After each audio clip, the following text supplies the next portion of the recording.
Je pense que vous avez entendu parler du salon Asphodel, qui va se tenir à Pau dans quelques jours.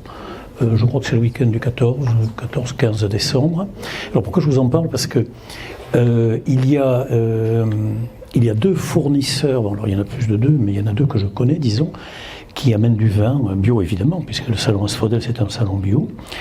Et parmi ceux-là, parmi ces deux que je connais, et dont je peux vous dire du bien, il y a quelqu'un qui vient de Bourgueil, en Val-de-Loire.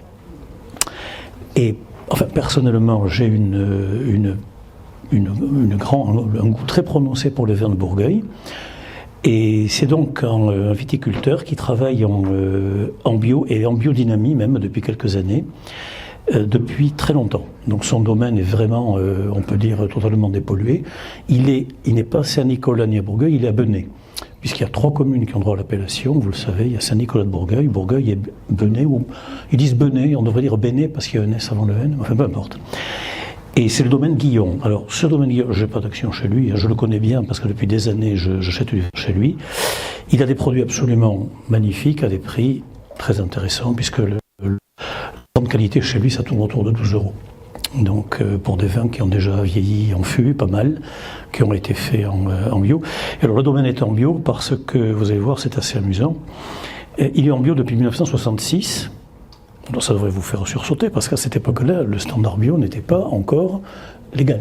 Donc ça n'existait, pour ainsi dire, pas. Mais le père du viticulteur actuel, qui est décédé depuis bien des années, un jour s'est gravement embrouillé avec le marchand de produits, qui lui avait fait une mauvaise manière. Donc il a foutu la porte. Il a dit, puisque c'est comme ça, tu gardes tes affaires, je n'en veux plus, et maintenant je vais travailler comme on faisait autrefois. Et donc il est passé en bio sans le savoir, en quelque sorte. C'était en 66, vous voyez, donc la terre a eu le temps de se nettoyer depuis. Le vin est très bon, alors je vous en... Il s'appelle Stéphane Guillon, de toute manière vous le trouverez dans la nomenclature des exposants, parce qu'en vin du Val-de-Loire, il n'y a que lui. Mais si vous êtes intéressé, n'hésitez pas à réserver, parce que il vient avec un petit camion, on va dire, hein, un 20 cubes, et ceux qui n'ont pas réservé peuvent en acheter jusqu'au vendredi 17h, après c'est fini, il n'a plus que ses commandes, et faire goûter, évidemment. Parce que comme la qualité est là et que le prix est intéressant, et il fait le salon depuis assez longtemps, naturellement il vend très bien. Voilà. Bon, cela dit, je n'ai aucune action dans l'entreprise, soyez-en certains. Mais je sais que plusieurs parmi vous s'intéressent aux vins, d'ailleurs on parlera des vins tout à l'heure, des vins d'Alsace.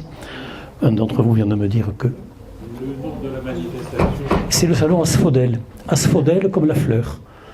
Donc qui se tient au Parc des Expos, des expositions à Pau. Alors je pense que c'est le week-end du 15, hein. C'est le week-end du 15 décembre, je crois. Alors c'est un très très joli salon avec plein de conférences extrêmement intéressantes, d'accès libre, hein. Vous pouvez télécharger très facilement des entrées gratuites. Vous allez sur le site de Stéphane Guillon, vous pouvez télécharger des entrées gratuites. Oui. Excusez-moi, ça s'écrit comment? Asphodel? Ah non, Guillon. Guillon.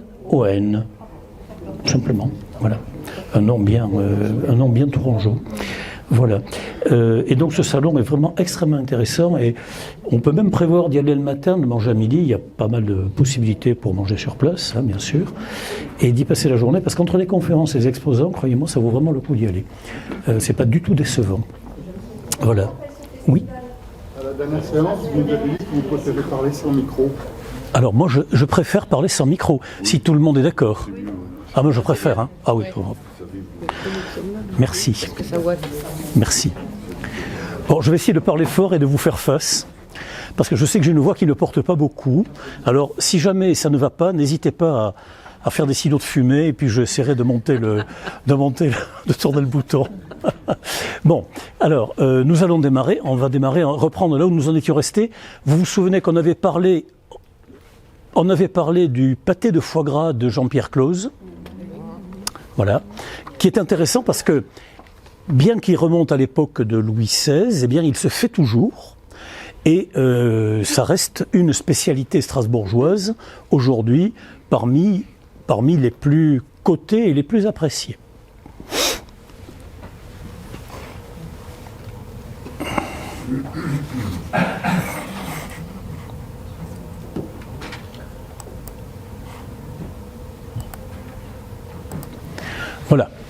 Donc, ce Jean-Pierre Close, qui était non pas un Normand, comme on le lit parfois sur des textes mal documentés, il n'était pas du tout normand, il était bien strasbourgeois, mais il avait fait son apprentissage en Normandie, d'où cette appellation de Normand que l'on rencontre parfois dans les hagiographies.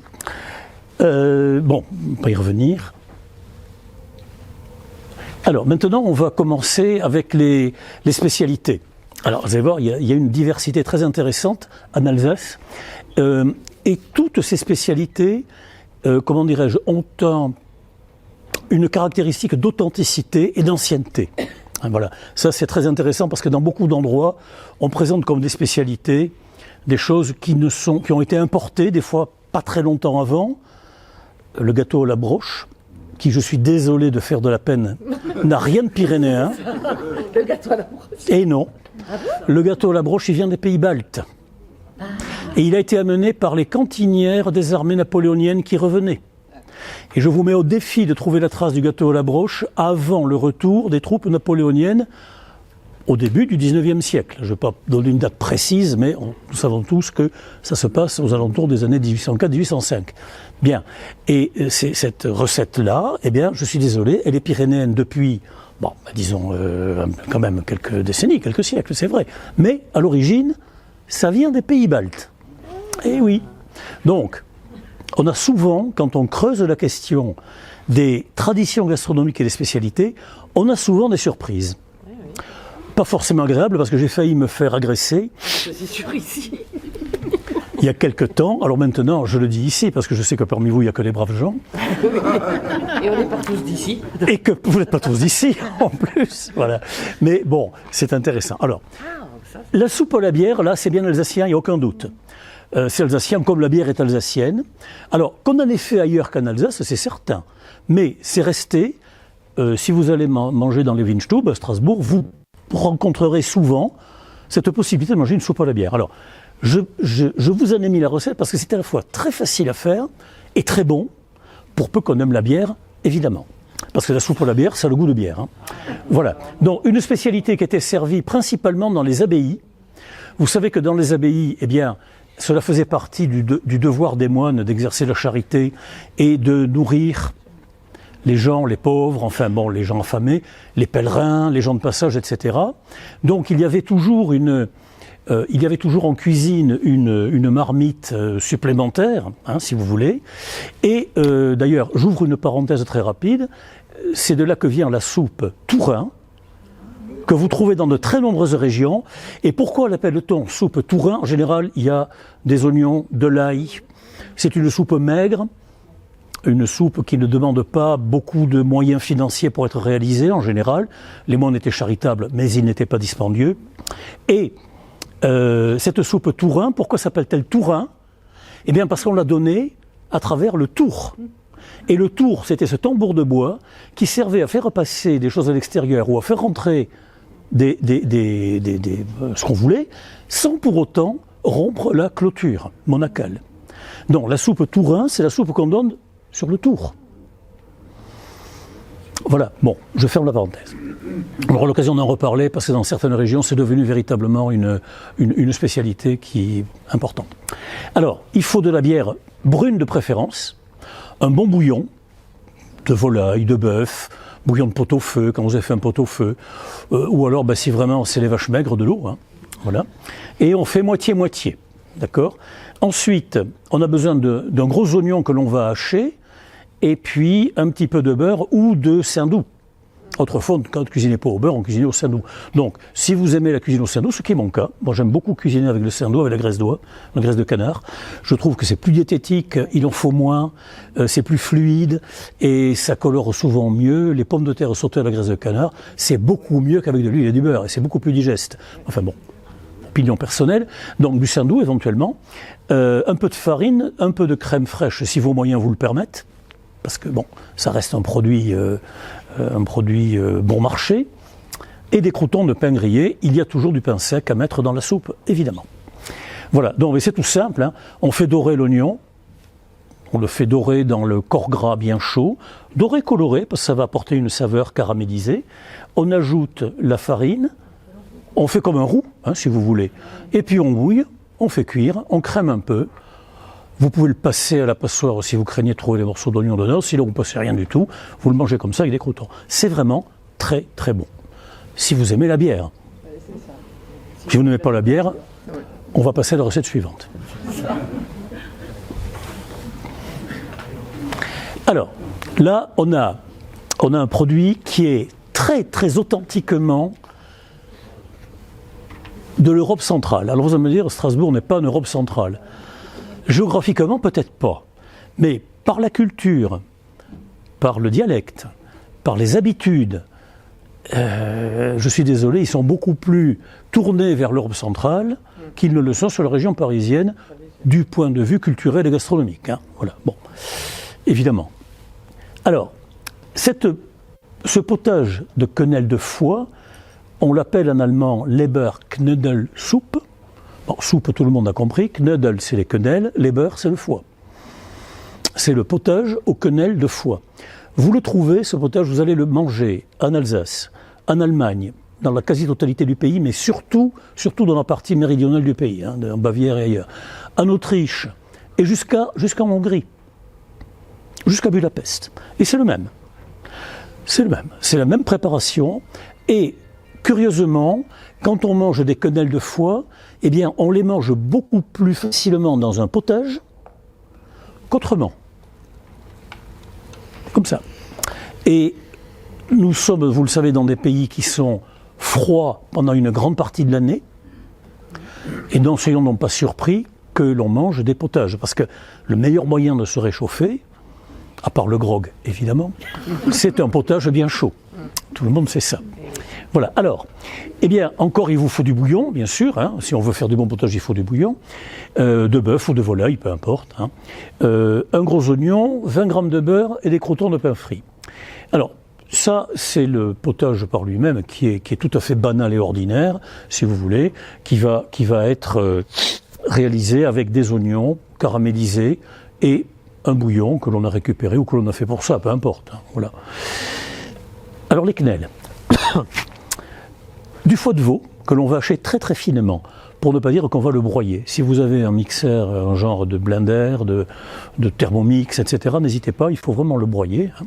On va ajouter, alors un petit pain viennois. Si vous n'avez pas de pain viennois, parce que votre boulanger n'en fait pas, vous prenez 2 tranches de pain de mie, 2 ou 3 tranches de pain de mie, ça fera l'affaire. Et ce pain viennois ou ce pain de mie, vous allez le tremper, le détremper jusqu'au moment de faire une bouillie avec du lait entier. Avec du lait entier, voilà, de manière à en faire comme une pâte, hein, si vous voulez. Le pain viennois s'y prête bien parce qu'il n'a quasiment pas de croûte, hein, le pain de mie non plus, bon voilà, ça va bien. Et ensuite, on va ajouter un œuf entier, on va ajouter du persil haché, si vous aimez ça, une pincée de fleur de thym, pourquoi pas, mais encore que, théoriquement, on n'en met pas, moi je trouve que c'est pas mauvais. Un petit oignon haché bien fin que l'on va faire revenir un petit peu dans un petit peu de graisse, beurre, graisse d'oie, saindoux, peu importe, hein, pour donner cette saveur d'oignon caramélisé. Voilà. Un peu de semoule fine comme la semoule pour faire les bouillies des bébés, la même. Alors la semoule, qu'est-ce qu'elle vient faire là-dedans? Eh bien, elle va donner de la texture, si vous voulez. Elle va absorber l'excès d'humidité, elle va donner de la texture. Et puis, bah, évidemment, un peu de noix de muscade, sel et poivre. Et avec ça, vous faites une farce, en quelque sorte, qui doit pouvoir être travaillée à la cuillère. Si vous la faites trop liquide, effectivement, là, il va falloir la faire épaissir avec du pain, avec je ne sais trop quoi, il va falloir bricoler. Mais il faut qu'on puisse la travailler à la cuillère. Vous voyez quelle est la consistance, disons, un peu comme du fromage blanc en quelque sorte, hein, c'est semi-épaisse. Et puis en moulant ça avec des cuillères, vous allez faire, plutôt avec des cuillères à café, vous allez faire des petites quenelles que l'on poche tout doucement dans le bouillon. Alors attention, il ne faut pas que ça boue. Si vous faites bouillir, tout va éclater. Il faut un bouillon qui soit à 85-90 degrés et on va faire pocher ça tout doucement là-dedans, tranquillement. Ça poche très vite évidemment, hein, c'est juste coaguler le foie et les œufs et ensuite, eh bien, on met ça dans la soupe et on mange. C'est vraiment une préparation, alors si vous aimez le goût du foie bien sûr, hein, voilà. Alors vous pouvez faire avec des foies de volaille si vous voulez, ça marchera très bien. Foie de veau, foie de volaille, peu importe, c'est quasiment le même produit, simplement. Bon, moi j'aime bien en faire en hiver, alors quand j'achète un poulet, je garde le foie de volaille, je mets ça au congélateur et puis quand j'en ai une centaine de grammes, voilà, on fait des quenelles. Parce qu'on a le temps quand on est à la retraite. Il faut avoir le temps. Mais vous savez, la cuisine c'est devenu un métier parce que ça prend du temps, hein, ne vous y trompez pas. Hein. Si c'était fait comme ça, on n'aurait pas besoin de cuisinier ou de cuisinière. Alors, la flamme-cuche. La flamme-cuche, ça c'est très très strasbourgeois, c'est très alsacien. C'est quelque chose que vous allez trouver dans quasiment partout là-bas. Hélas, sous une forme industrielle, bien souvent. C'est pas toujours fait maison, alors que c'est très simple à réaliser. Alors, certains disent « Oh, c'est la pizza alsacienne ». C'est pas sympa de dire ça, parce qu'en réalité, les Alsaciens n'ont pas besoin des Italiens pour... ils n'ont pas eu besoin... La flamme-cuche se fait depuis le Moyen-Âge. C'est très ancien comme recette. Et en plus, il faut savoir que pour réaliser la pâte de la flamme-cuche, on ne met pas de levure. Donc c'est pas une pâte à pizza. La pâte à pizza, c'est une pâte à pain. Donc il lève, plus ou moins, dirons-nous. Mais elle va toujours lever un petit peu. Voilà. C'est une pâte donc qui est faite sans levure. Autrement dit, avec de la farine, de l'eau et du sel. En général, on met un petit peu de gras dedans pour lui donner un peu de moelleux quand même. On met un petit peu de saindoux, un petit peu de beurre, beurre fondu dedans, un petit peu, pas beaucoup. Si vous voulez l'équivalent de 50 grammes pour 1 kg de farine, c'est pas énorme. Mais ça va quand même donner un peu de moelleux à la pâte et aussi une meilleure saveur. On l'étale bien fin et là-dessus on met des oignons qui ont été colorés, des oignons dans la belle qui ont été colorés, des lardons, de poitrine fumée de préférence. N'est-ce pas? On aime bien le goût fumé en Alsace, bien croustillant, bien doré. On met quelques cuillères de crème fraîche et on cuit à four très chaud. Alors contrairement à ce que pensent beaucoup de gens, la flamme-cuche ne s'appelle pas comme ça parce qu'elle est flambée, elle n'est pas flambée du tout. Mais elle est cuite dans un four extrêmement chaud, d'où son nom de flamme-cuche. Cuche en dialecte alsacien, c'est la tarte. C'est la tarte, la pâtisserie en général. Voilà. Qui donne le cours des Allemands. Voilà. Donc cuche pour... et c'est une préparation donc, que vous trouvez très facilement. Alors les gens là-bas, souvent le partagent en buvant une bière ou l'apéritif, ou c'est très convivial, n'est-ce pas? Et ma foi, quand c'est bien fait, enfin moi personnellement je trouve ça très bon, très très bon. Et ça se sert très très chaud, donc encore une fois, c'est indiqué dans un pays où l'hiver, c'est connu, peut durer longtemps.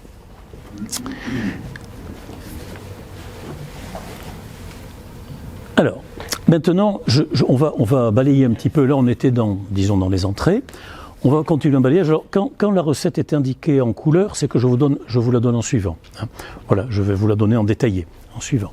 Alors, le Sandro Riesling, si vous vous souvenez, j'en avais parlé, quand on avait évoqué les grands chefs de cuisine de la deuxième moitié du XXe siècle, on avait parlé d'Émile Jung, le crocodile à Strasbourg, qui a détenu les 3 étoiles au Michelin pendant plusieurs décennies, très grand cuisinier alsacien, Émile Jung, et qui avait toujours maintenu à la carte le Sandro Riesling, servi sur un lit de choucroute. Plat emblématique, traditionnel, parce que, je vais y revenir, la choucroute peut être un plat complet, je vais vous en parler évidemment, ça peut aussi être considéré comme un légume, ce qui est le cas très souvent dans les pays alémaniques où la choucroute n'est pas considérée comme un plat complet mais comme un légume.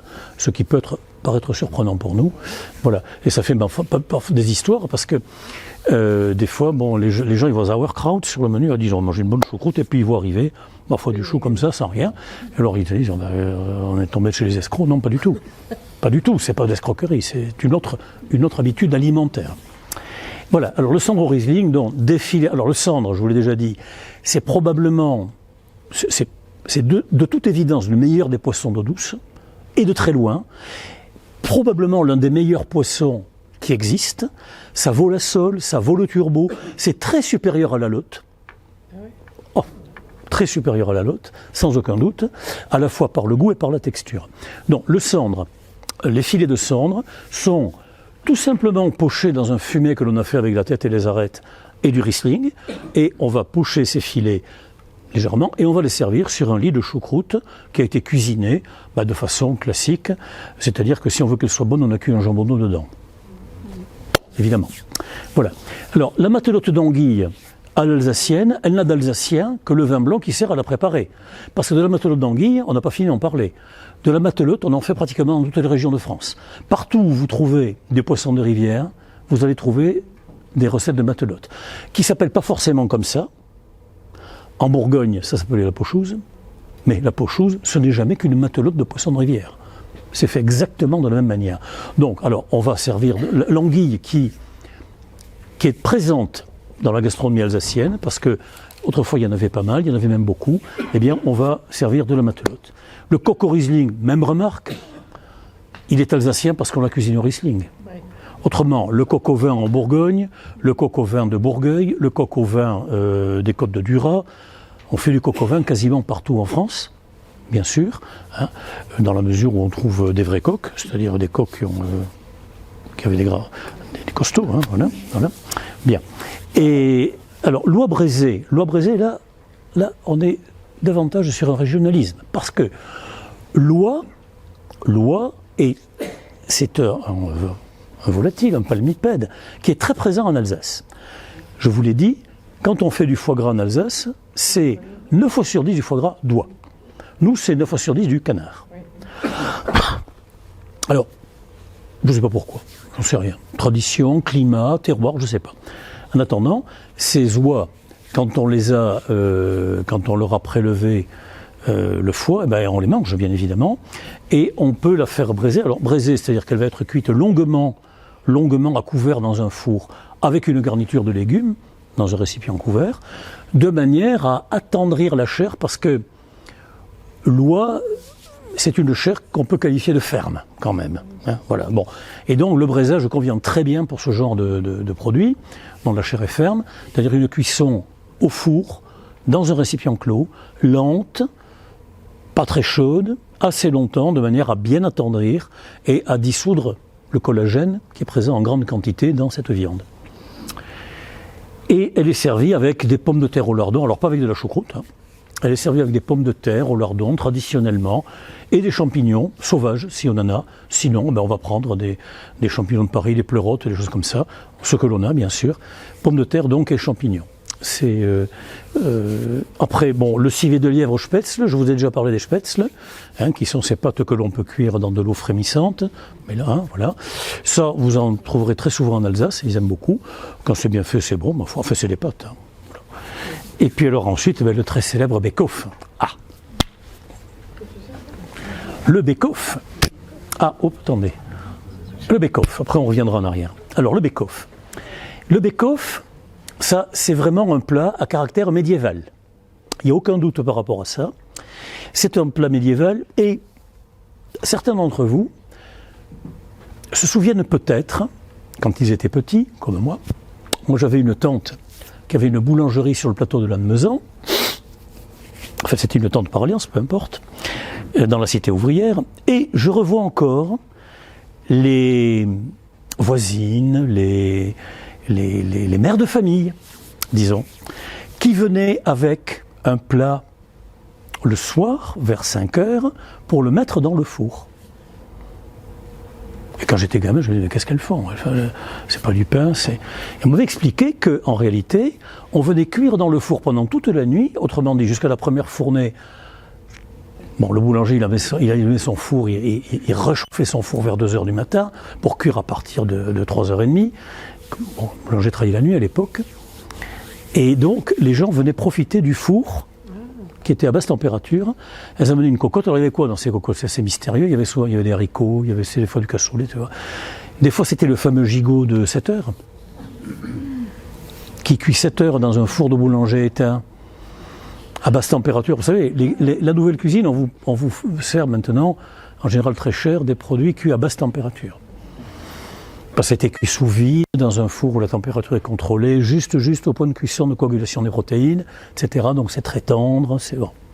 Mais on a juste adapté une méthode très ancienne avec du matériel très nouveau. Parce qu'aujourd'hui, les cuisiniers ne veulent plus passer la nuit à regarder dans le four si tout va bien. Évidemment.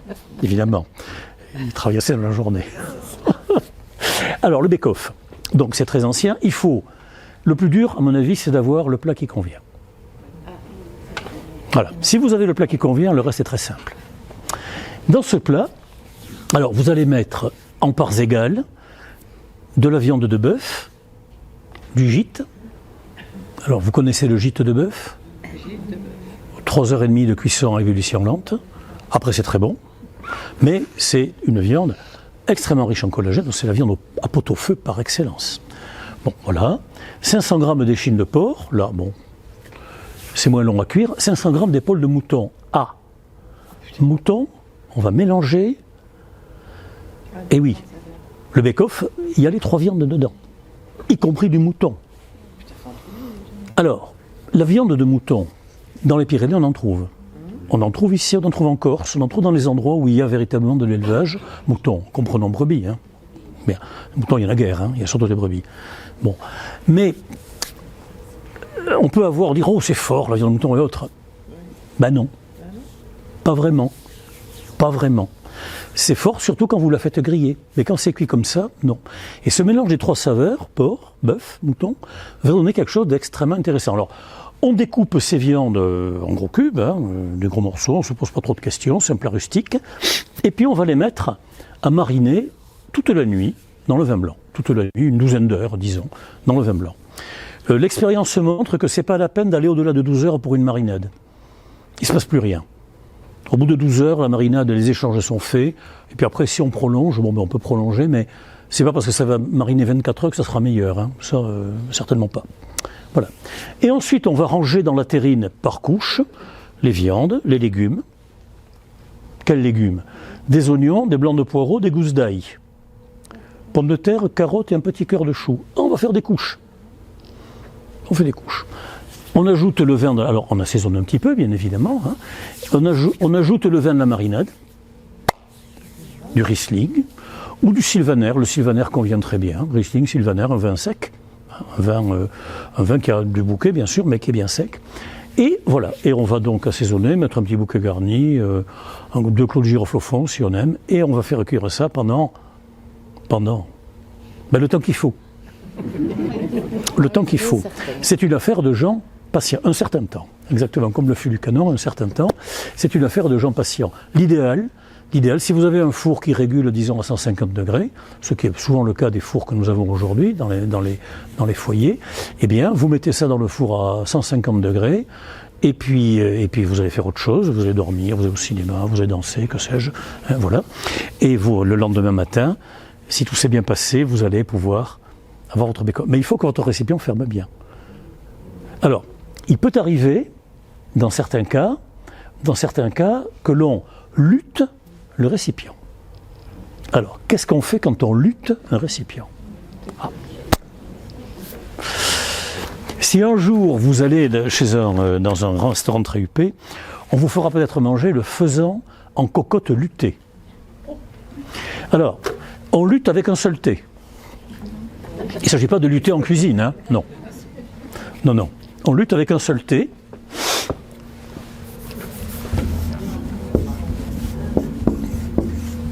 La cocotte luttée.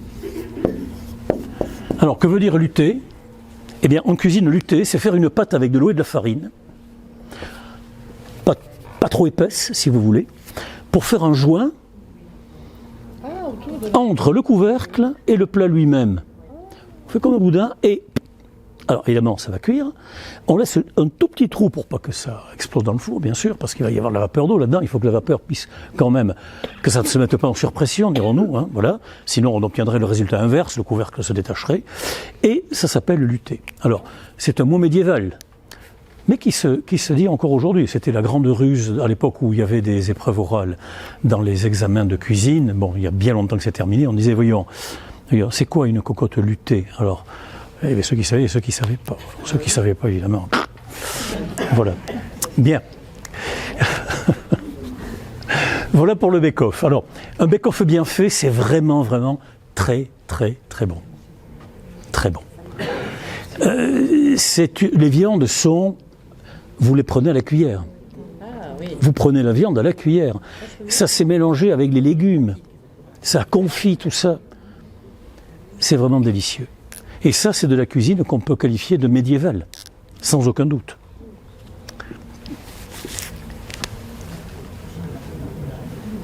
Alors, non, on revient en arrière. La choucroute. Ah ben ça c'est bon. La choucroute. Alors, je vais vous donner le secret de la choucroute. Gratuitement, parce que vous avez déjà payé l'UTL, donc vous avez droit au secret de la choucroute.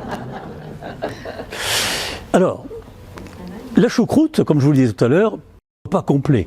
Hein, un repas complet. Il y a le chou, il y a les pommes de terre, il y a les légumes qu'on peut servir avec, l'oignon, les carottes, etc. Bon. Et puis, cette profusion de viande et de charcuterie, c'est donc un plat complet, convivial, etc.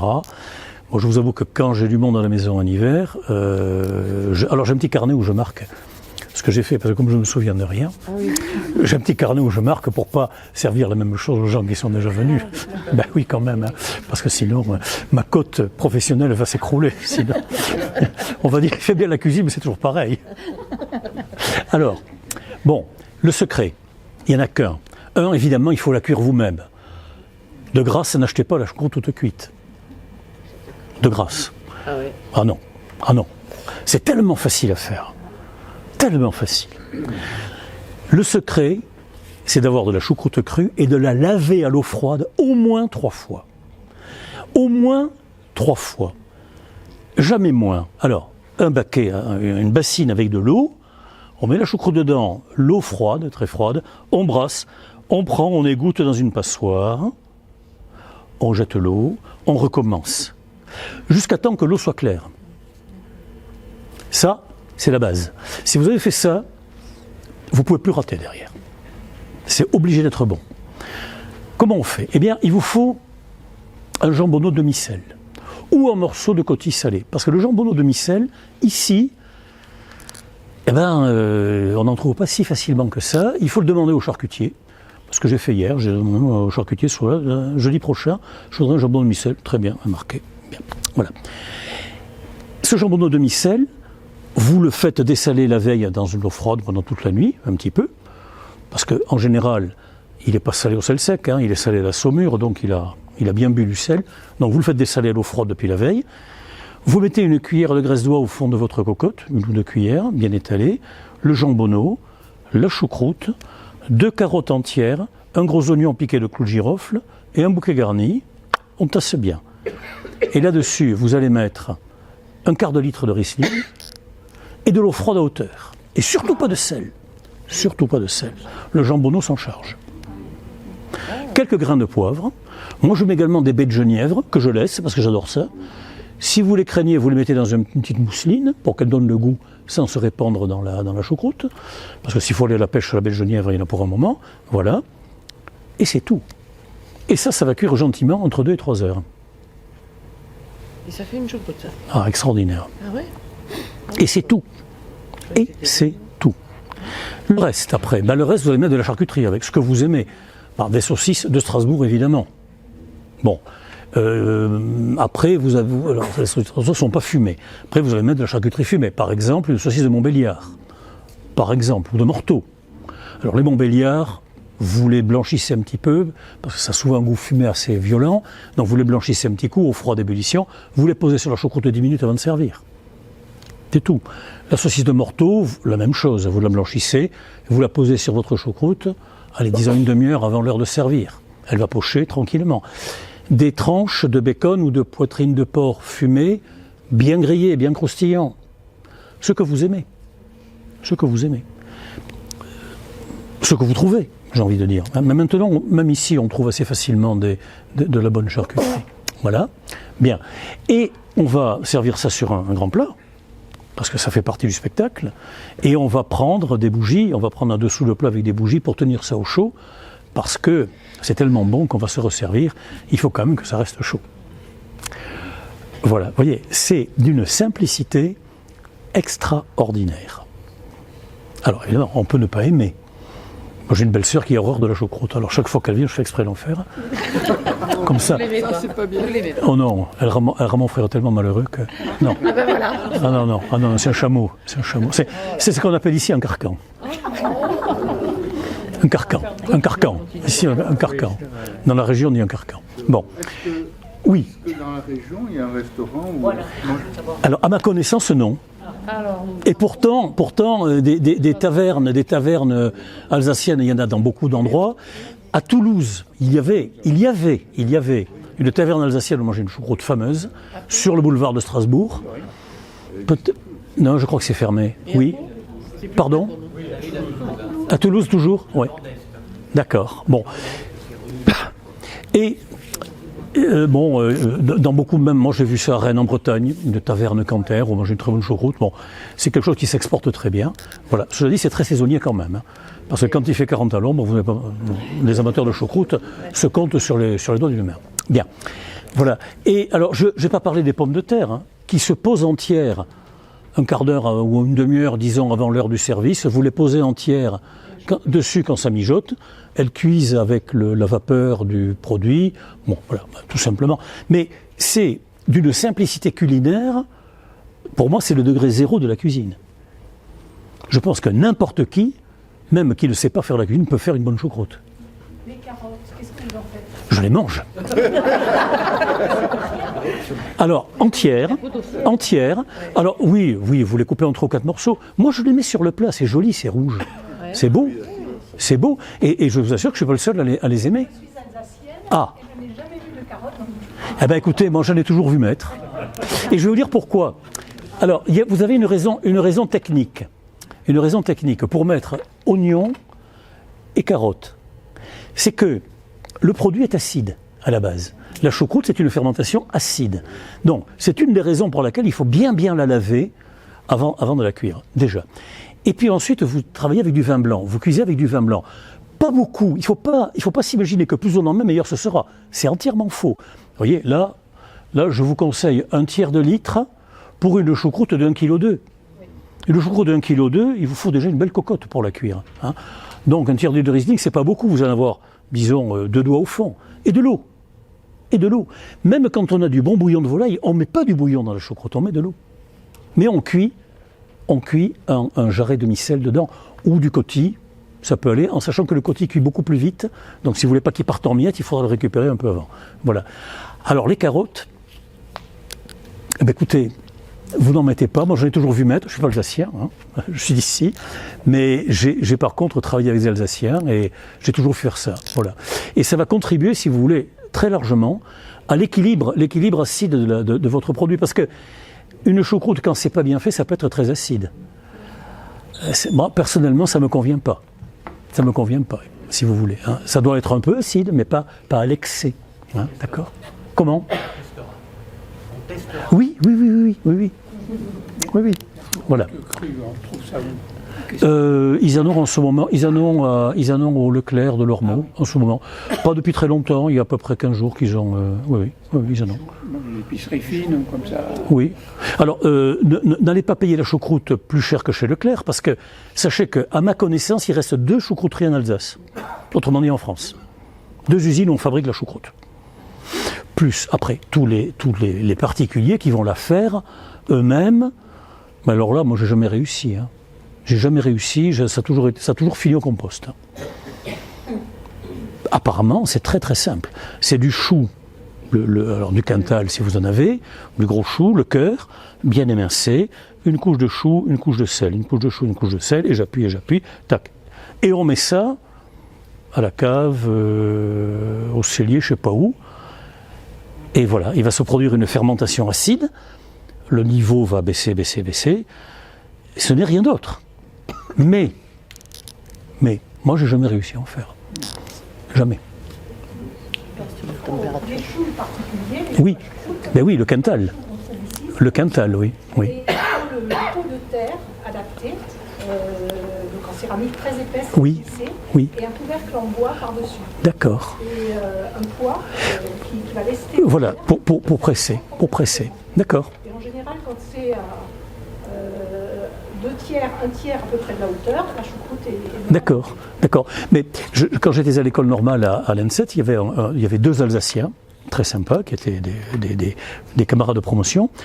Et comme on logeait dans un foyer où on pouvait faire la cuisine, ils amenaient en hiver la choucroute faite par la grand-mère d'un des 2, qui était extraordinaire. Ils disaient, mais c'est facile, tu fais comme ça. Alors moi je me demande après si la température également a une influence. Bon, alors l'Alsace c'est pas les Pyrénées, bon je veux dire les mirabelles de Lorraine sont extraordinaires, les mirabelles qu'on achète ici, je dis pas qu'elles sont pas bonnes, mais quand on a connu celles de Lorraine, c'est pas du tout la même chose, du tout. Voilà. Bien. Alors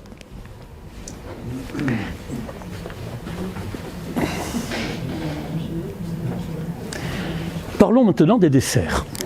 Alors, le kouglof, je vais vous donner la recette du kouglof, les recettes alsaciennes du kouglof, et la forêt noire. Donc on va y revenir, je vais vous donner les recettes détaillées du kouglof et de la forêt noire. Alors ensuite, que fait-on en Alsace? On fait des tartes aux fruits.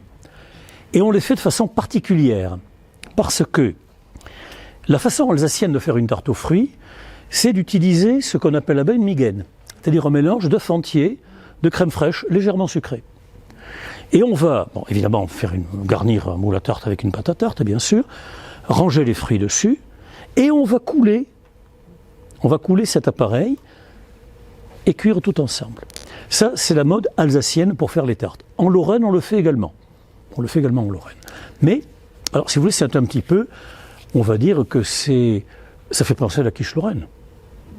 Hein, de la crème, des œufs, mélange crème, œuf entier, qui va coaguler, qui va noyer les fruits. Alors il ne faut pas en mettre trop, il ne faut pas que ça soit noyé, il faut que ce soit à peu près à mi-hauteur. Et on va utiliser les fruits de là-bas, c'est-à-dire les prunes qu'on appelle le prune à cochon en Franche-Comté, autrement dit les quetches. Les Comtois appellent ça la prune à cochon. Tu vois pourquoi? La quetch, c'est grosse prune noire qui ressemble à la prune dente, hein, qui font des tartes extraordinaires. Les mirabelles, les pommes évidemment, bien sûr, les pommes. Hein, voilà. Et on va donc faire la tarte d'une façon un peu particulière. Alors la rhubarbe, attention. Hein. La rhubarbe, attention. Si vous voulez faire de la tarte à la rhubarbe, je vous dirai comment je fais. Parce que la rhubarbe, ça peut être terrible, la rhubarbe. Hein. Donc il faut la travailler d'une certaine manière pour en tirer parti. Et il est meilleur de la mélanger avec de la pomme. C'est mieux. Bon. Cela dit, la rhubarbe reste un produit du nord et de l'est de la France, bien sûr. On peut en faire. Bon, j'en ai un pied dans le jardin. Mais il ne fait pas des merveilles. Voilà. Alors, les bretzels. Alors, le bretzel, évidemment, c'est salé, bien sûr. Le bretzel, mais on fait aussi des bretzels en dessert. Ça se fait également. Alors, le bretzel, c'est intéressant parce qu'il a une particularité. C'est qu'on le cuit d'abord dans l'eau bouillante, dans l'eau frémissante, pardon, pas bouillante, et ensuite on le cuit au four. D'abord on pose, et après on cuit dans le four. Vous savez, c'est ces gâteaux qui ont cette forme de... Vous voyez, hein, une forme qui est assez amusante, là, comme ça, avec... Voilà, c'est une forme un peu... Hein, voilà, on fait croiser la pâte comme ça. Alors le bretzel salé, on met du cumin dessus et puis du gros sel, n'est-ce pas? On le fait plus ou moins gros. Alors des fois, on achète des gros, des fois c'est des petits pour grignoter avec l'apéritif. Mais ça se fait également en version sucrée. Voilà. La tarte au fromage blanc qu'on trouve dans bien des régions de France. Alors le strudel, c'est beaucoup plus, là on est beaucoup plus dans la cuisine germanique, hein, le strudel, parce que le strudel, c'est une recette qui, à ma connaissance, vient d'Autriche,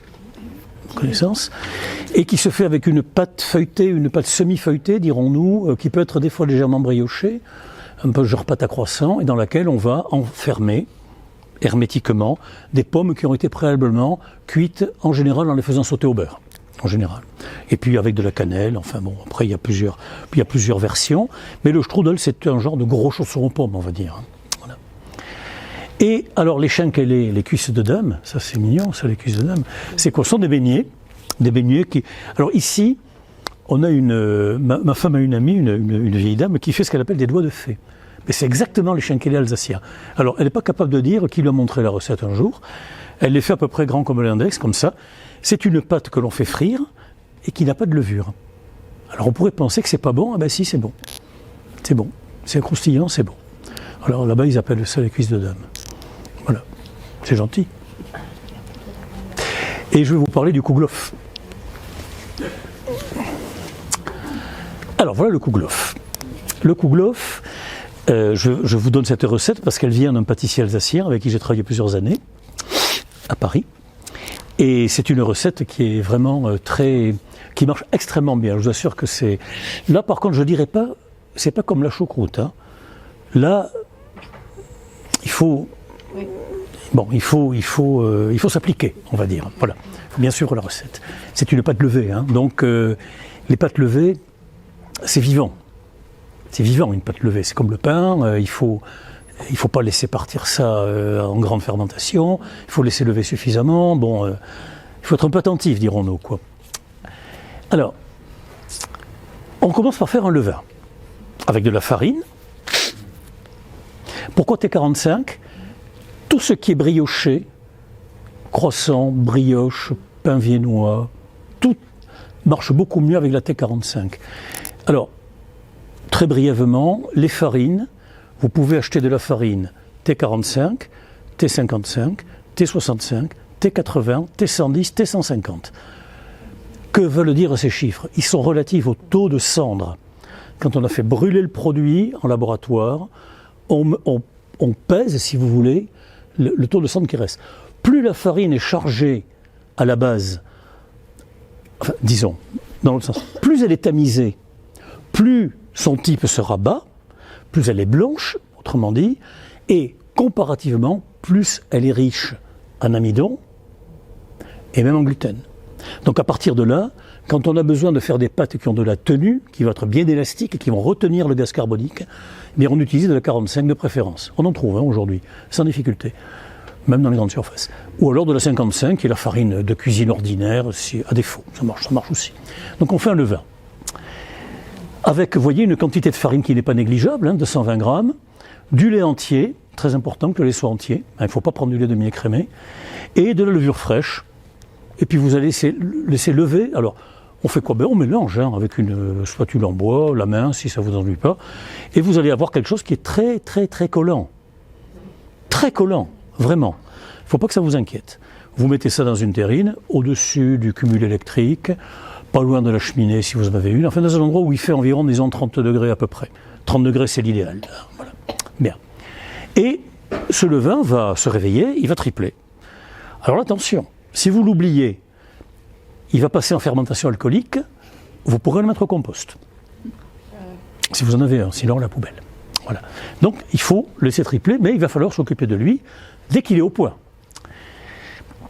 Ensuite, vous allez mettre dans un récipient, dans une grande bassine, 450 g de farine, toujours la T45, avec le sel, 2 œufs, 170 g de lait et 200 g de beurre ramolli que l'on va mélanger avec le levain. Alors là, les ennuis commencent.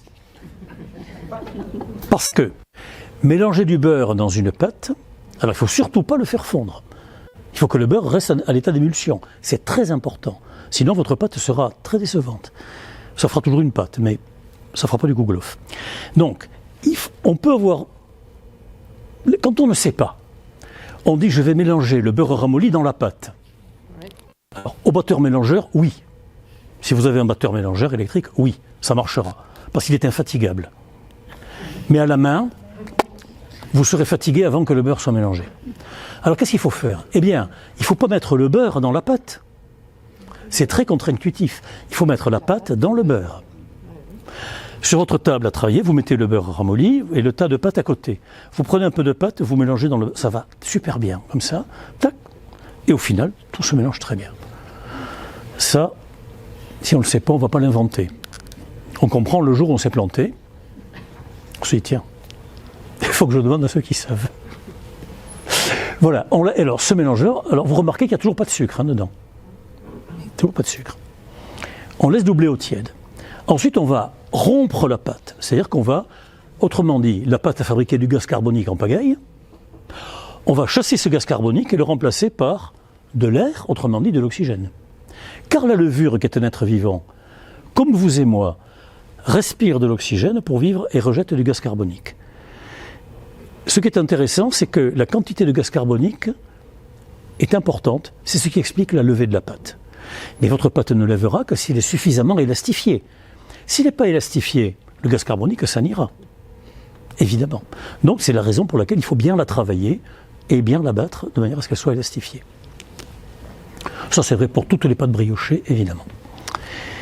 On ajoute le sucre, les raisins secs, et ensuite on va mettre ça dans un moule bien beurré, idéalement un moule en terre cuite, un moule alsacien en terre cuite, un moule à douille central, que vous beurrez. Alors n'hésitez pas, mettez bien du beurre mou dedans, parce que c'est quand même contrariant quand le gâteau reste dans le moule.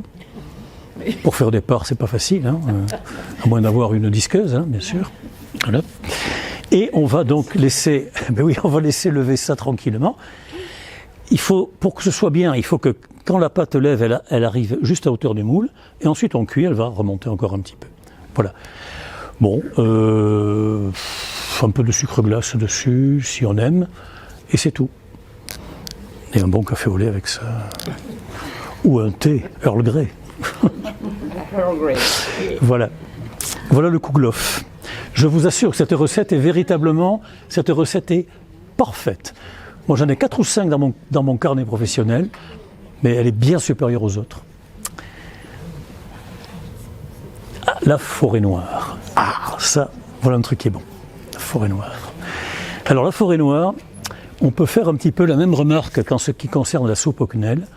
C'est que c'est un produit que vous allez trouver, bon évidemment, même à Paris, même à Brest, on ne va pas faire de la forêt noire, mais ça fait partie de la gastronomie alsacienne sans aucun doute, mais eux, ils l'ont emprunté aux Bavarois. Ils l'ont bien amélioré au passage. Hein. Parce que si vous avez mangé de la forêt noire dans les pâtisseries ou les restaurants en Allemagne du Sud et en Autriche, bon, c'est haut comme ça, en général, 30 cm. C'est large comme ça, c'est haut comme ça. Les Allemands, ils aiment ce qui est copieux. Voilà. Et puis, il y a un biscuit au cacao et de la chantilly, point. Bon, on peut faire mieux. On peut faire mieux. Alors, il y a 3 éléments dans une forêt noire. Oui, alors je dis, vous allez en avoir jusqu'en Carinthie, en Autriche. C'est ce gâteau chocolat chantilly, si vous voulez, qui va être très très commun. Bon, avec des petites variantes évidemment. Alors, un biscuit, le mieux c'est de faire une génoise. Des œufs entiers battus sur un bain-marie d'eau chaude pour les amener à tiède.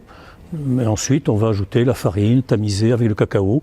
On va mélanger ça délicatement et puis on va cuire dans un moule beurré. Une génoise toute bête, j'ai envie de dire, qui est la base de très très nombreuses pâtisseries. Qu'on appelle les entremets en pâtisserie. Voilà. Donc là, pour faire une belle forêt noire pour 8 à 10 personnes, on a besoin de 4 œufs entiers.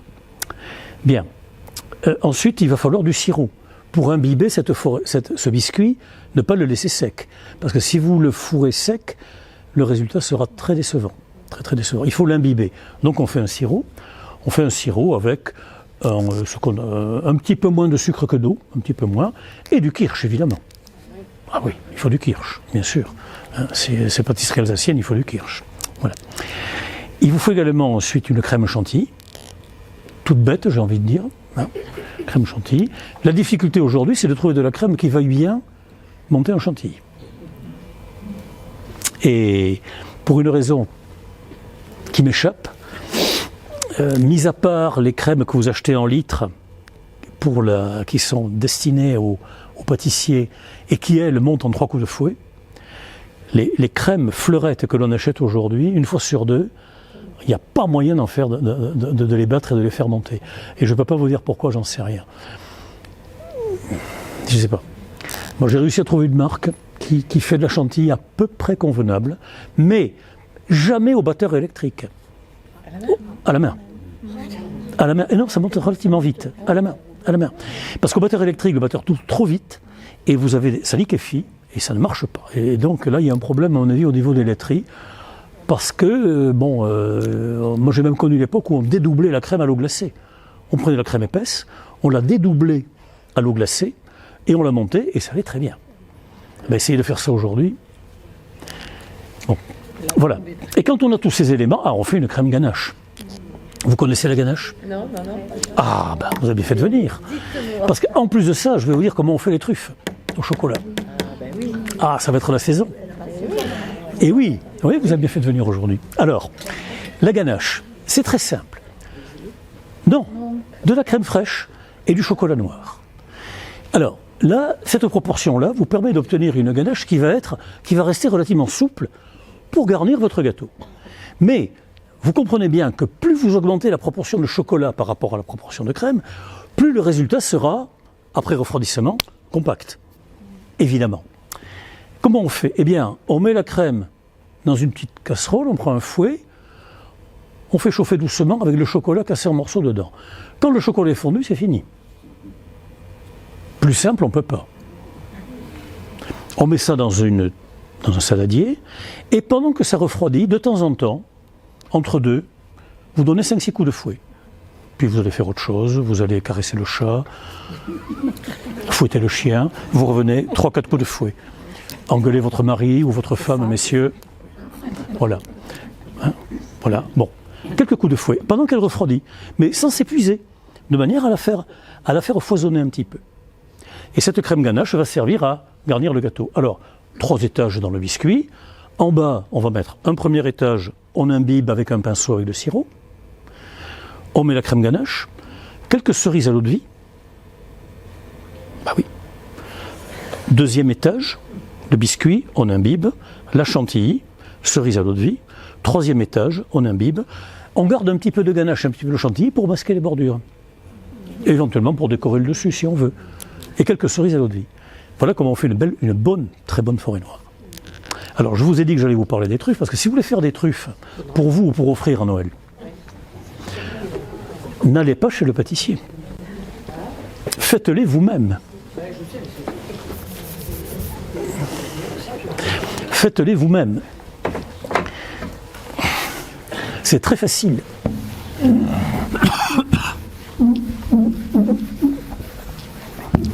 Alors, quitte à faire, prenez un demi-litre de crème.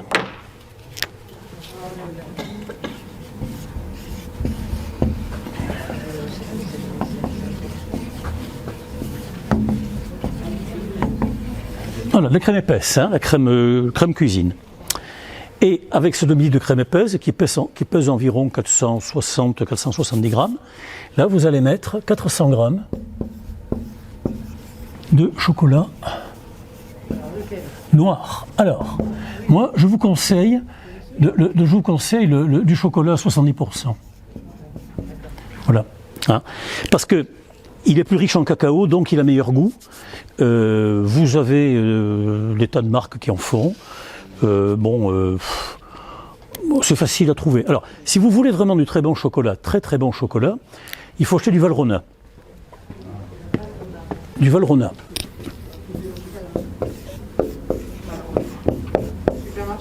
Ah non. Ah non.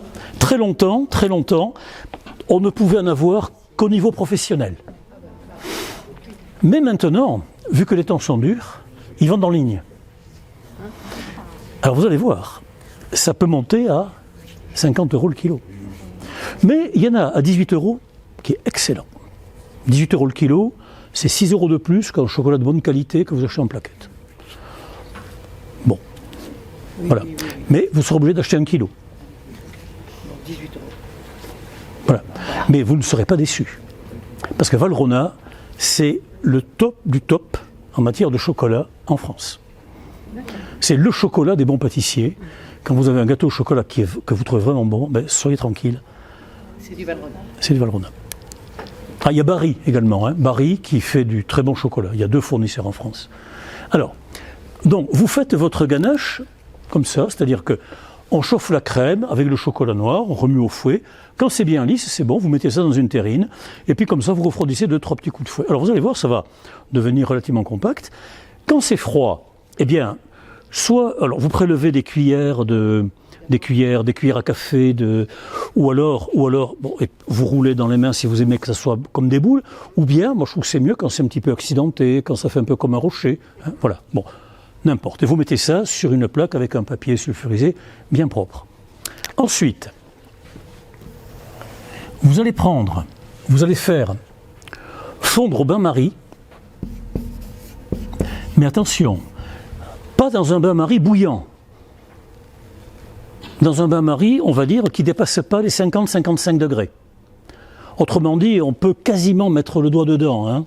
55, c'est la limite. Hein. Bon, disons que vous pouvez mettre le doigt dans de l'eau à 55 degrés sans être brûlé. Mais vous allez le retirer en vitesse si vous n'êtes pas cuisinier. Les cuisiniers ont les mains cuites, mais bon, c'est chaud. Mais surtout pas bouillant, parce que ça risque de brûler votre chocolat. Là, vous allez mettre 500 grammes. Ça peut être moins, mais en réalité, de chocolat. Alors, quel chocolat? Du chocolat noir. Et vous mettrez, avec ces 500 grammes, vous mettrez 100 grammes de chocolat blanc. Alors pourquoi? Eh bien, qu'est-ce que le chocolat blanc? C'est du beurre de cacao. C'est du beurre de cacao pur, le chocolat blanc. Alors, pour ce qu'on appelle de la couverture. La couverture, c'est un chocolat noir qui est enrichi en beurre de cacao pour lui donner des qualités plastiques, des qualités d'enrobage, des qualités de brillance, que vous n'aurez jamais si vous utilisez uniquement du chocolat noir pour tremper vos bonbons. Donc, vous ajoutez du chocolat blanc dedans et vous allez avoir à peu près la composition d'une couverture de chocolat et vous aurez un enrobage facile et de la brillance quand ça refroidit. Et ça donc au bain-marie. Et ensuite, qu'est-ce qu'on fait? Eh bien, on trempe les truffes là-dedans. Si votre chocolat est à température, c'est-à-dire il faut qu'il soit environ à 38-40 degrés, pas plus, eh bien, on égoutte un petit peu, on pose sur un papier film, et quand c'est figé, on roule dans le cacao. Ce n'est pas difficile, ce n'est pas très long à faire, c'est très salissant. On en met partout. Même si vous organisez bien, le chocolat, il y en a partout. C'est terrible, le chocolat. Terrible. C'est... Et là, vos tous sont faites, là. Ah oui. Là, c'est fini, là. C'est terminé. Il n'y a pas d'œufs, il n'y a rien de tout ça. Bah, pas d'œufs, des œufs, quelle horreur. J'en étais, moi. Quelle horreur. Pas d'œufs, pas d'œufs. Non, non. Ils sont légères. Et puis ensuite, bah, ça se garde à température ambiante. Ne les mettez pas au frigo, c'est pas utile. Vous mettez ça dans un petit sachet. Et puis vous offrez aux gens qui vous aiment bien. Alors pas la belle-sœur si c'est un carcan, évidemment. On a compris. Et c'est en kilo, c'est comme ça. Oui, pas mal. Moi j'ai une variante, Oui. c'est-à-dire que je fais griller des noisettes Oui, et oui. à l'intérieur je mets une noisette entière. Très bien, très bien. Alors la confiserie, c'est l'art de l'assemblage, si vous voulez. Moi je vous donne une base. Alors moi ce que j'aime beaucoup, moi, je fais tous les ans des écorces d'orange confites. Bon, j'en fais, on garde les oranges, on me congèle, et puis quand il y en a suffisamment, allez hop, je fais une séance, soit avec le citron, avec le pamplemousse également. Après, on met ça en barquette, on met au congélateur, parce que même quand c'est cuit au degré près du sirop, ça ne se garde pas, ça a tendance à sécher, si vous voulez, donc voilà. Et bon, mon épouse, elle adore mettre ça dans les brioches, dans les gâteaux. Et moi, j'aime beaucoup mettre des tout petits morceaux d'orange confite dans l'enrobage. Parce que l'orange et le chocolat, c'est une des meilleures associations qui existent. Ça permet aussi de faire des orangettes. Des orangettes, ah oui, j'en fais tous les ans des orangettes et j'en envoie à mes enfants. Oui, des petits colis d'orangettes, oui. Alors pour faire des orangettes, même chose au niveau du trempage. Même chose. C'est-à-dire vous mettez environ, vous mettez comme ça 100 grammes pour 500, environ 20% de chocolat blanc. Parce que, ou alors, vous trouvez une combine pour acheter ce qu'on appelle de la couverture. La couverture de chocolat, que tous les pâtissiers et les confiseurs utilisent, mais ça de la couverture de chocolat, la couverture, même Valrhona n'en vend pas par correspondance. Mais il n'y a pas de couverture sur leur site. C'est vraiment un produit là qui reste réservé aux professionnels, apparemment. Voilà. Mais on peut tourner la difficulté avec le chocolat blanc. On enrichit en beurre de cacao. Bien, mais c'était une parenthèse un peu... Non, mais c'est Noël. Hein. C'est Noël, exact. Alors... Maintenant, on va parler un peu des grands chefs. Vous savez que c'est un sujet qui me tient à cœur. Alors, Émile Young, décédé il n'y a pas longtemps, oui.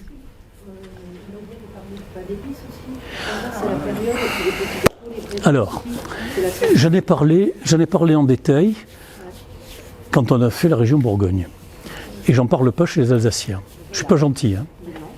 Parce que pour moi, les Alsaciens, ils font pas de pain d'épices. J'ai pas dit que c'est pas bon, hein. J'ai pas dit que c'est pas bon, c'est très bon, c'est très beau, mais c'est pas du pain d'épices. Je suis désolé. Vous savez, je suis quelqu'un d'assez... Oui, oui, oui, oui. Mais comme le cours peut pas durer, je suis obligé de faire des choix.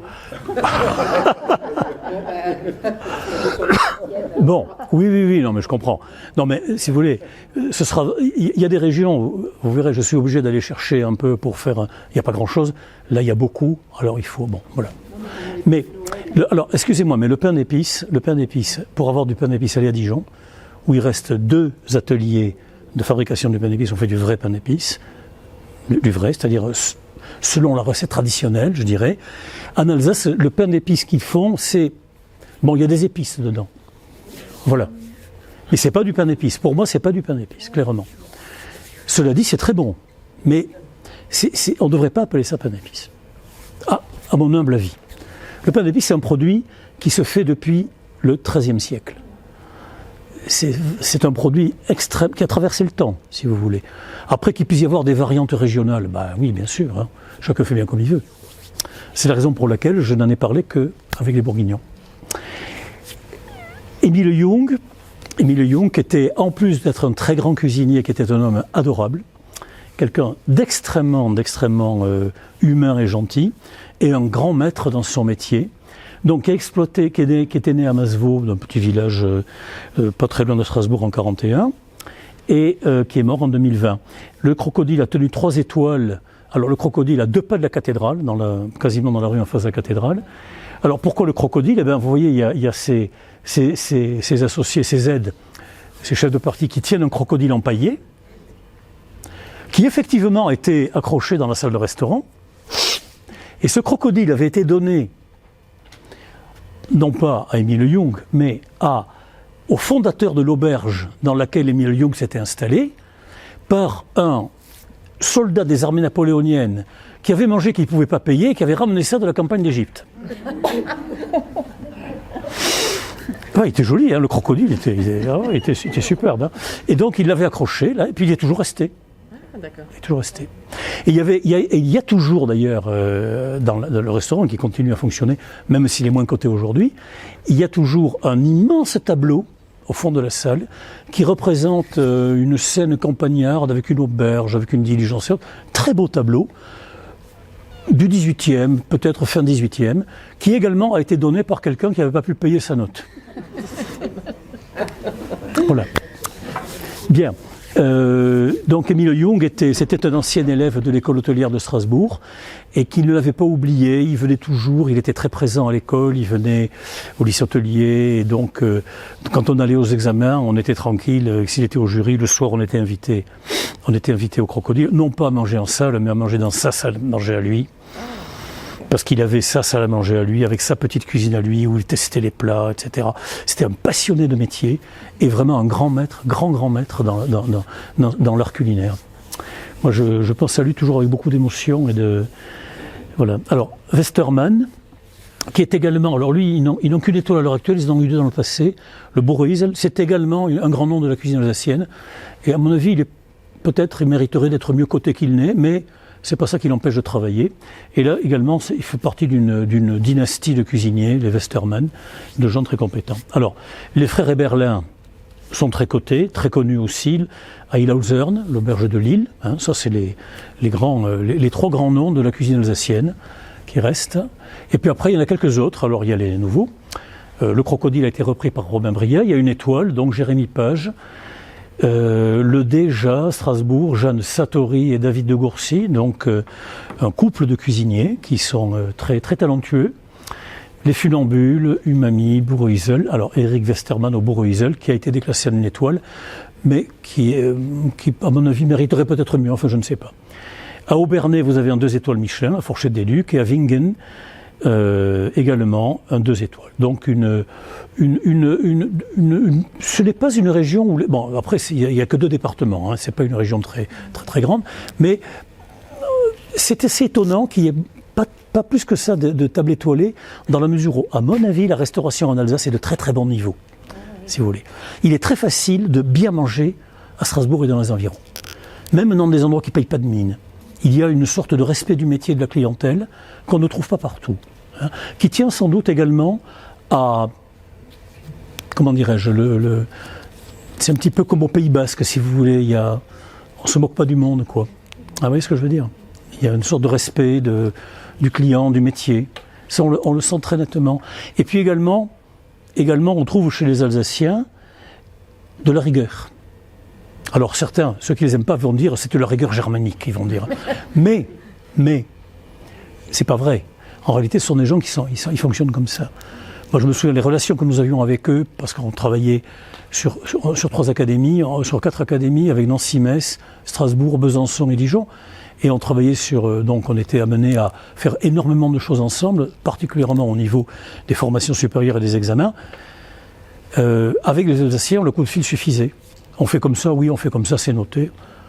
Ah ouais. Avec les francs-comtois, il fallait écrire. Hein. Ah ouais. Il fallait mieux.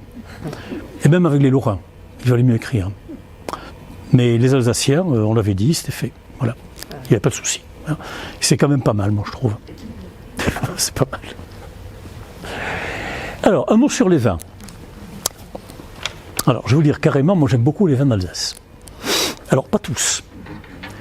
Parce que, comme dans beaucoup d'autres régions, y compris dans le Bordelais ou en Bourgogne, le meilleur peut côtoyer le pire.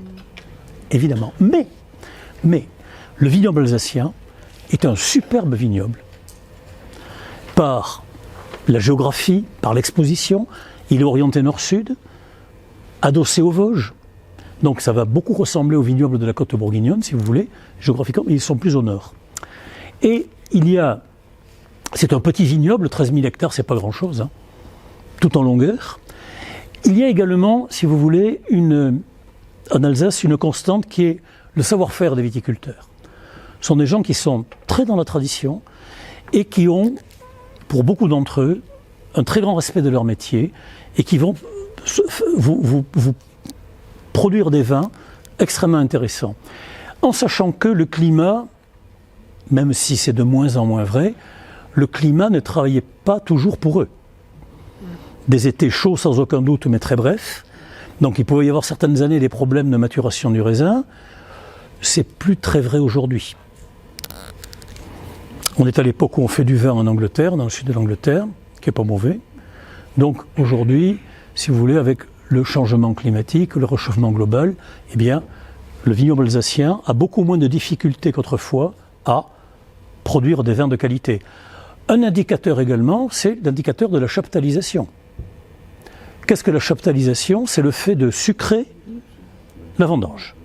C'est-à-dire que dans la vendange, dans le mou, on ajoute du sucre. Alors, c'est autorisé dans certaines limites. L'INAO, chaque année, détermine vignoble par vignoble, et des fois même appellation par appellation, la teneur, la quantité de sucre que l'on a le droit, que l'on est en droit d'ajouter au mou. Bien.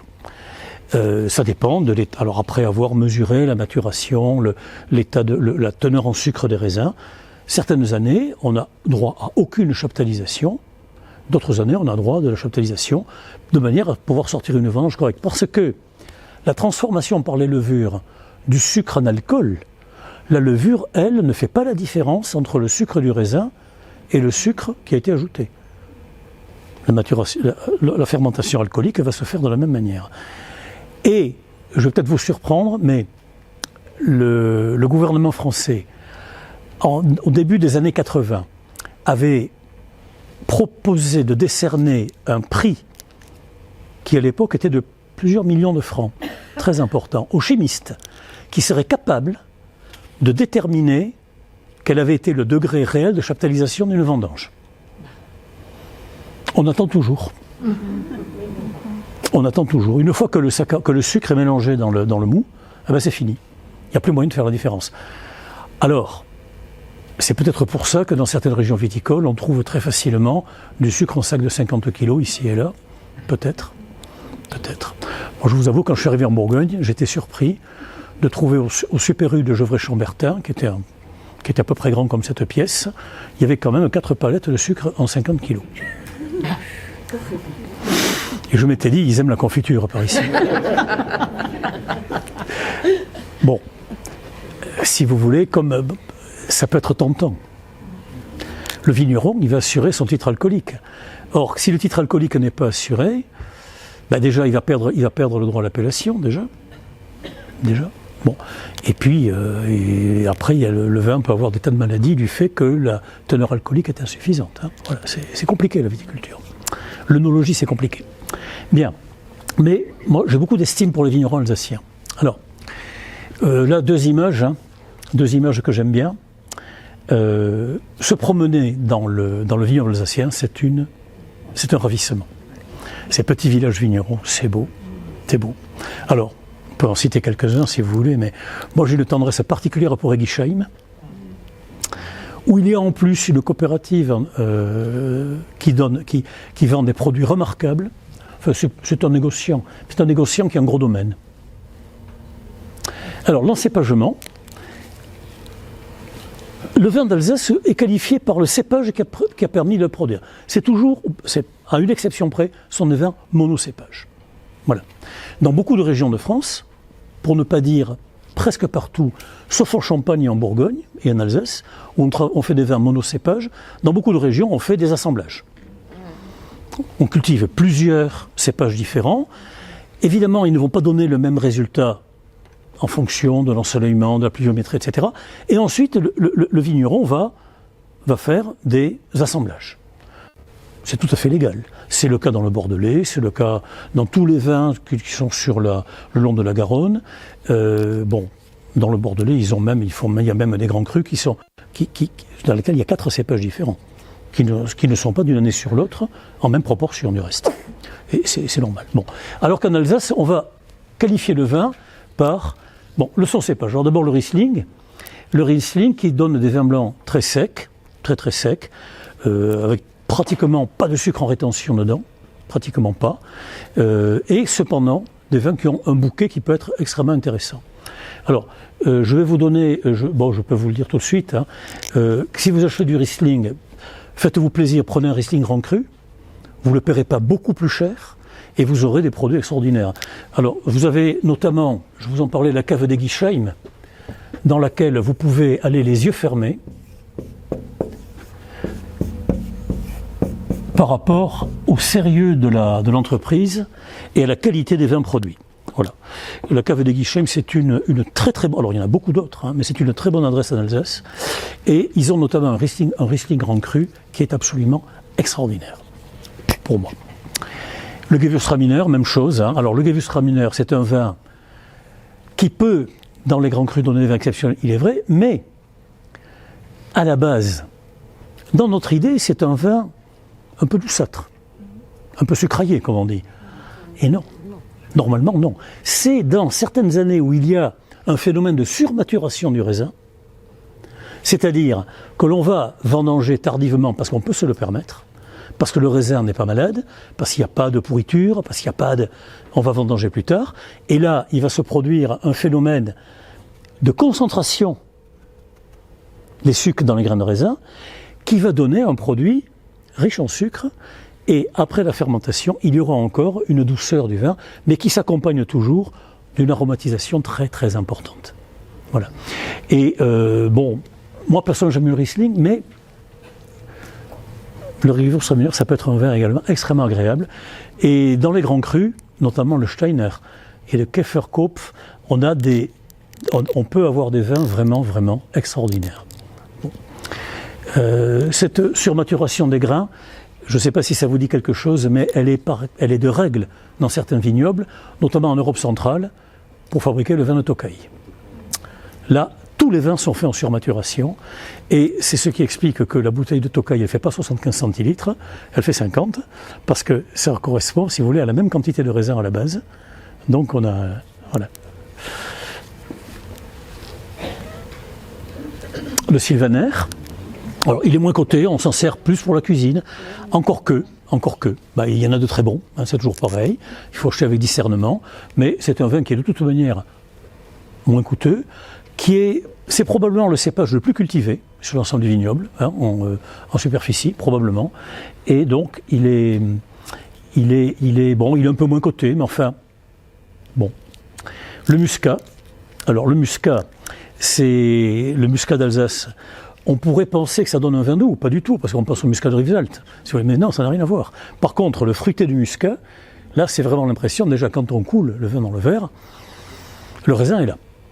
C'est un cépage qui donne vraiment, on le cultive ailleurs, du reste. Voilà. Et donc, c'est le seul vin d'Alsace qui soit vendu sous l'appellation muscat et qui soit en fait le résultat d'un vin qui peut contenir 3 cépages. C'est le seul. Muscat blanc, muscat automnel et muscat rose. Voilà. Pardon. En sachant que le vigneron, le viticulteur, va faire son assemblage selon les années, en fonction de la météo, en fonction du climat. Le Tokai, qu'on appelle le plus souvent Pinot Gris. Alors, le cépage, c'est bien le même cépage que le Tokai de Hongrie.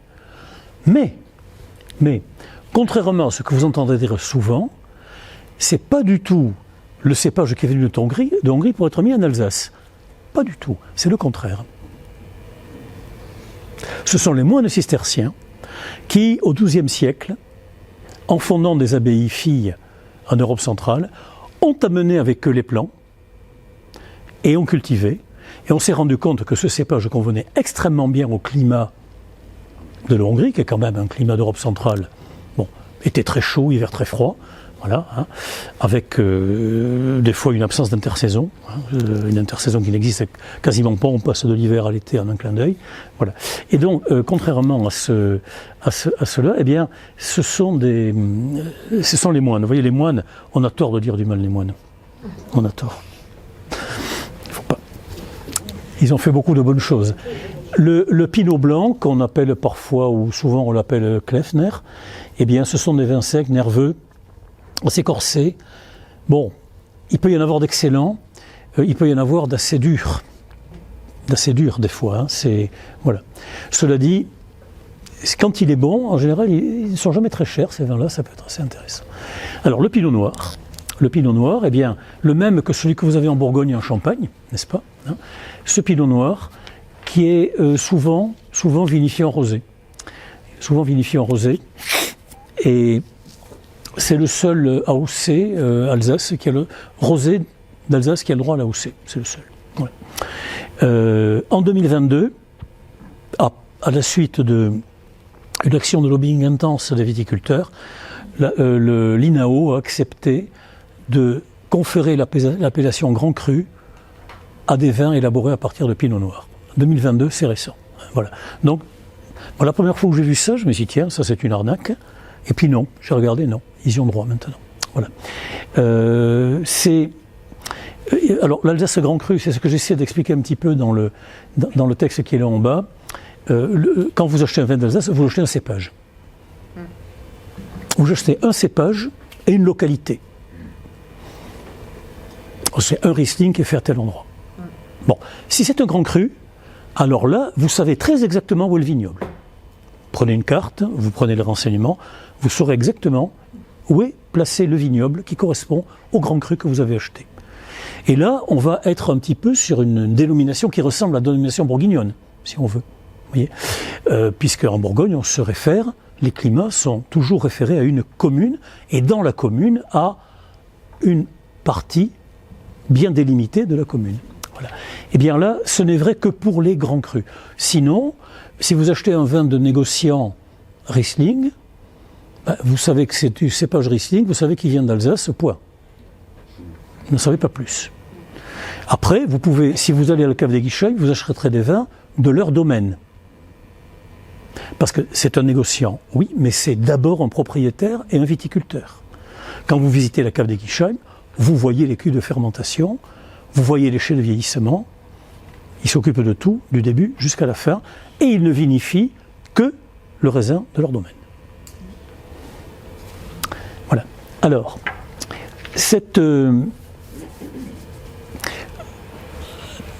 il est vrai que, bon, par exemple, entre deux grands crus de Riesling, vous allez trouver des vins qui n'ont pas les mêmes caractéristiques. Ils se ressemblent, mais ils sont différents. Ça, c'est lié, non pas à l'encépagement, mais au lieu précis de production.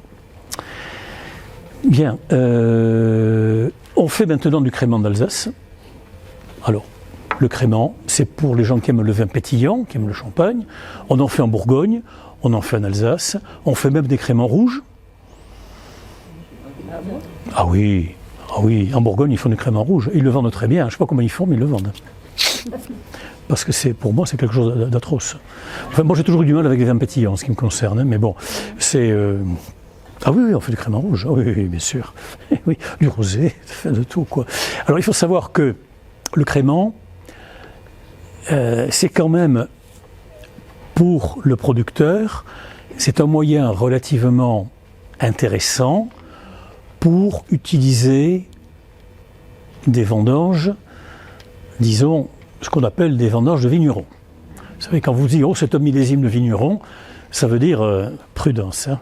Goûter avant d'acheter. Hein. Les millésimes vignerons, parce que c'est une manière de dire que la vendange n'a été pas terrible et qu'il a fallu beaucoup de savoir-faire pour en dire quelque chose. C'est ça que ça signifie. Hein. Voilà.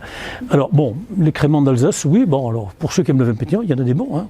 Il y a des bons vins blancs, donc il peut y avoir des bons créments. Mais après, ce n'est jamais qu'une alternative au champagne. Puis vous savez, nous avions à l'école hôtelière à Dijon, Pardon ? Il y a des créments d'Alsace à 60 € la bouteille. Oui, ah ben, il peut y avoir de très très bons produits. Et je vais vous dire, même, on va parler du vin mousseux, le mousseux. Alors le mousseux, quelle horreur le mousseux. Bien. Vous avez en Saône-et-Loire un négociant qui est également viticulteur, qui a un gros domaine, qui s'appelle Delorme. Delorme, D-E-L-O-R-M-E. Excellente maison, Delorme. Et Delorme fait... Alors, ils sont en Saône-et-Loire, du côté de Mâcon, au nord de Mâcon. Bon, ils ont des vins du Mâconnais, ils ont des grandes appellations, Et ils se sont mis à faire du crément de Bourgogne, qui est très bon. Et ils ont également, il y a quelques années, c'était déjà vrai au début des années 90, à faire un vin blanc mousseux. Bien. Et un jour, à l'école hôtelière à Dijon, le commercial de Delorme dit, regardez, on fait ça maintenant, je vous en laisse quelques bouteilles, vous goûterez, vous direz ce que vous en pensez. Bon, on met ça au frais, quelques temps plus tard on ouvre une bouteille, sans y croire. Surprise. Grande surprise. C'était nettement meilleur que beaucoup de créments qui des fois vous décapez le gosier en passant. Et donc, après on a fait un essai. On s'est dit, bon, on vendait beaucoup de Kir Royal. Alors le Kir Royal, normalement, c'est crème de cassis, champagne. Bon, alors du champagne, aujourd'hui, c'est invendable. Vous n'avez pas une bouteille de champagne à moins de 25 € aujourd'hui. Bon, ça peut monter bien au-delà. Non, invendable. Donc on faisait des Kirs avec du crément de Bourgogne ou du crément d'Alsace. Et puis un jour, le sommelier dit, tiens, moi j'essaierais bien de faire ça avec ce vin blanc pétillant de Delorme. C'était largement aussi bien. Et on a même fini par le vendre aux gens, à l'apéritif. Et les gens l'appréciaient. Alors, ça vient de quoi ? Ça vient d'un très bon terroir, ça vient d'un viticulteur qui s'est travaillé, ça vient d'un bon cépage, ça vient d'un bon savoir-faire. Et pour finir, il n'était pas fait en méthode champenoise, c'est une affaire entendue, il était fait en cuve close. Mais le résultat était là. Donc, le premier principe du sommelier, c'est on n'a pas d'avis tant qu'on n'a pas goûté. Oui. Eh bien, je n'ai pas fait exprès, hein, mais il reste 4 minutes pour les questions, ou plus si vous voulez qu'on continue. Oui ? Non. Alors, il y en a d'autres, hein, si vous voulez, parce que la cave d'Egisheim a son domaine, et ensuite il vinifie également ce que les vignerons du secteur leur vendent. C'est un peu le système champenois où on achète le raisin. Vous savez qu'en Champagne, vous pouvez avoir le cours du kilo de raisin chaque année. En Champagne, les négociants, alors vous avez des récoltants manipulateurs, et vous avez des négociants manipulateurs. Et ça, c'est marqué sur la bouteille tout petit en bas à droite. RM, NM. Si c'est marqué NM, c'est un négociant manipulateur. Ça veut dire que c'est quelqu'un qui a acheté le raisin et qui a fabriqué le champagne. C'est un petit peu le même système. La cave d'Egisheim va vinifier tout son domaine, bien évidemment, mais ils vont également vinifier du raisin qu'ils ont acheté à des producteurs qui produisent le raisin et qui vont pas forcément vouloir faire la vinification. Parce que c'est presque deux métiers différents. Presque, je veux dire. Cultiver la vigne est une chose, fabriquer et lever le vin en est une autre.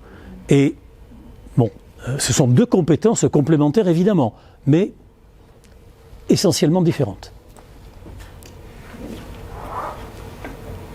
Pas de questions ? On a le temps. J'ose à peine une question. Vas-y. Le strudel aux pommes, j'adore ça, mais Oui. Est-ce qu'on peut le faire avec la pâte philo ? On peut. Ça sera On peut tout. Ah non. Ah, sûrement pas. Ah ben non. Et non. Non, c'est pas ça, mais tu n'auras pas le même résultat. La pâte à philo, c'est quelque chose qui convient extrêmement bien quand tu fais des baklavas. Prendre la pâte à philo, c'est très très croustillant, mais bon, celle qui est au milieu, la couche du milieu, Ça feuillete pas, si tu veux, c'est pâteux, quoi. Sur la pâte à filo, tu ne peux pas avoir le même résultat. Le strudel, c'est une pâte. Ah, pardon, oui, non, la question c'était peut-on faire du strudel avec de la pâte à filo? Pourquoi pas? Mais le résultat sera forcément très différent. La pâte à strudel, c'est une pâte feuilletée, si vous voulez. Dans l'idéal, c'est pas vraiment une pâte feuilletée ordinaire que l'on fait avec. Vous savez comment on fait la pâte feuilletée? On va beurrer. Si cette vidéo vous a plu, vous pouvez nous rejoindre à l'Université du temps libre de Tarbes et de Bigorre à l'adresse utl-tb.info. Et n'oubliez pas, si ce n'est déjà fait, de vous abonner.